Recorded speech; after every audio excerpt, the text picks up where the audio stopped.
भगवान कुल देवता गंगेव की कृपा से आज हमारी शादी को 24 वर्ष पूरे हो चुके और 25वें में हमने प्रवेश कर लिया है जीवन के सुनहरे भविष्य में। तो आज इस शुभ दिन शुभ अवसर पे अपने समस्त कुटुंब परिवार सहित मैं जा रही हूँ गुप्त काशी भगवान श्री काशी विश्वनाथ के दर्शन करने के लिए, और आप सभी लोगों को भी अपने साथ भगवान श्री काशी विश्वनाथ के दर्शन कराऊंगी, इसीलिए हमारे साथ वीडियो में बने रहें।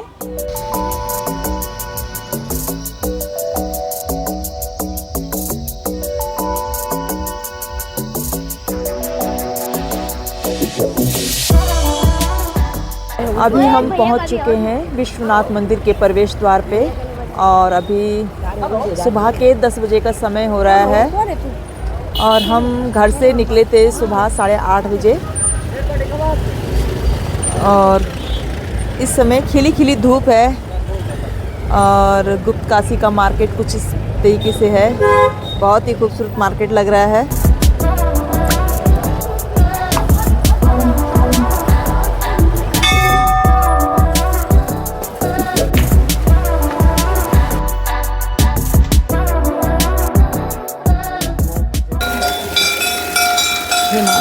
कोई अपराध कोई दोष हो गया हो तो क्षमा करना।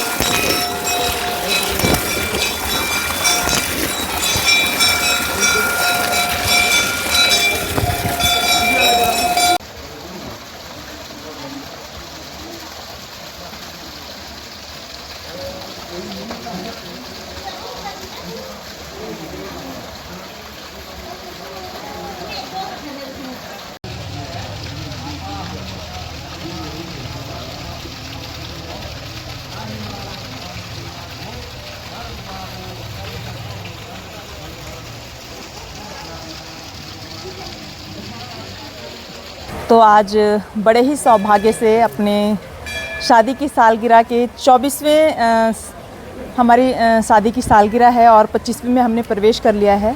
तो इस शुभ अवसर पे हमने काशी विश्वनाथ मंदिर में आए और सौभाग्य से हमें यहाँ पे ब्राह्मण वर मिले। और सबसे पहले तो पंडित जी आपका बहुत बहुत धन्यवाद और स्वागत हमारे चैनल पे। जी आपका भी स्वागत है और सर्वप्रथम आपको जो है बधाइयाँ, सालगिरह के 25 वर्ष पूरे हो गए हैं, तो बहुत बहुत बधाइयाँ आपको। तो मैं यहाँ ये मंदिर का जो है इतिहास बताना चाहूँगा। ये अम्बा शाम्भवी चंद्र मौली रवला परिणा उमा पार्वती काली हेमवती शिवा त्रिनयना कात्यायनी भैरवी सावित्री नवयौवना सुपकरी साम्राज्य लक्ष्मी प्रदा छिद्रूपी परदेवता भगवती श्री राजराजेश्वरी ओम जयंती मंगला काली भद्रकाली कपालिनी दुर्गा क्षमा शिवाधात्री स्वाशा नमस्ते। सर्वप्रथम यहाँ के महत्व के बारे में सुनिएगा सर। ये महाभारत के टाइम का मंदिर है। पांडवों पे महाभारत के पश्चात ब्राह्मणों की हत्या गोत्र अपने भाइयों का वध का पाप लग गया, तो पाप के प्रायश्चित के लिए वे लोग जो है वेद व्यास जी के पास गए। तो वेद व्यास जी ने सुझाव दिया कि हे पांडवों, यदि तुम अपने पापों से प्रायश्चित चाहते हो तो हिमालय की ओर जाइए, वहाँ पे तब ध्यान कीजिए, तो भगवान शिव शंकर आपको दर्शन देंगे, तो आप अपने पापों से मुक्ति पालोगे। तत्पश्चात ये पूरा क्षेत्र हिमालय क्षेत्र था, चारों ओर बर्फ थी, न मकान न दुकान मंदिर कुछ था। यहाँ पे भगवान शिव शंकर तपस्या में लीन रहते थे। तो जो ही पांडवों को पता चला कि भगवान शिव शंकर तपस्या में यहाँ पे लीन है, वैसे ही पांडव लोग यहाँ पे आए, उन्होंने भगवान की आराधना की, अर्चना की, पूजा की। लेकिन भगवान शिव शंकर जी इतने क्रोधित थे कि आसानी से दर्शन दे देते, तो कलयुग में स्वतः ही सभी लोग जो है पापमय हो जाता है। इसीलिए भगवान शिव शंकर यहाँ पे छिप गए। जैसे छिपे तो स्वयंभू लिंग के रूप में यहाँ पे विराजमान हो गए, इसलिए इस काशी को गुप्त काशी कहा जाता है। भगवान तो छिप गए, तत्पश्चात पांडवों को तो दर्शन चाहिए थे।